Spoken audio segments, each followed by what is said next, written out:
Malayo pa, pero malayo na. Saksi ang apat na sulok ng aking kwarto sa pangarap na nais kong matamo. Sa bawat umagang bumabangon ako, ito ang nagsisilbing inspirasyon, bumubulong ng salitang padayon, malayo pa, pero malayo na. Ako ay isang estudyante, ang nais ko ay laging umabante, laging manguna sa klase. Ngunit paano kung ako ay mahuli? Kung itatanong ninyo kung pinangarap ko din bang maging matalino?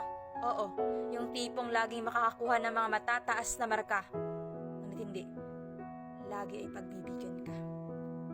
Pinipilit kong laging manguna, pinipilit sabayan ng bawat lektura, pinag-aaralan ng bawat paksa, umaabot ng magdamagan sa pagbabasa, sinusunog ang kilay upang ako ay makasabay, sapagat ang nais ko ay ang magtagumpay.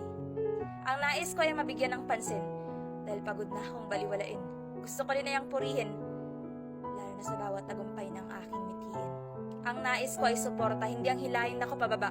Ang nais ko ay ang mga taong sa akin naniniwala na maaabot ko rin ang sa akin na katadhana.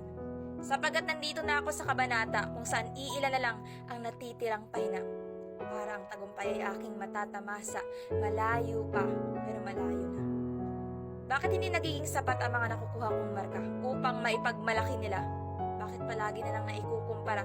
Tahimik man ako sa isang tabi, hindi mo man naririnig ang aking hinaing na tikbi. Ngunit pagod na ako't naririndi sa mga salita nilang sa isipan ko'y nananatili. Saksi ang bawat sulok ng aking kwarto sa paghihirap kong iusad ang bawat grado. Binubuhos ang lahat upang gawin ang bawat proyekto. Kahit ang matulog ay hindi na mahalaga. Basta ang mataas na marka ay akin lang makuha. Na hindi masayang paghihirap ni na ama't ina. Hanggang sa napansin kong sarili ko'y nauubos na pala. Nakakalimutan ko na. Hindi lang para sa akin ang inaasam na tagumpay, inaalay ko din ito sa aking nanay at tatay na handang ibuwis ang kanilang buhay upang magandang kinabukasan ay aking mataglay. Wari ika'y nagtataka kung bakit ako'y nagmamadali na, sapagat kita ng aking mga mata ang luha at pawis nila. Hindi man na isasambit lang ng kanilang mga dila ang pagod at paghihirap na kanilang iniinda. Ngunit ang nais din nila ay ang guminhawa at maisuot ang simbolo ng tagumpay na medalya. Huwag kayong mag-alala, sa pangarap ko kayo ay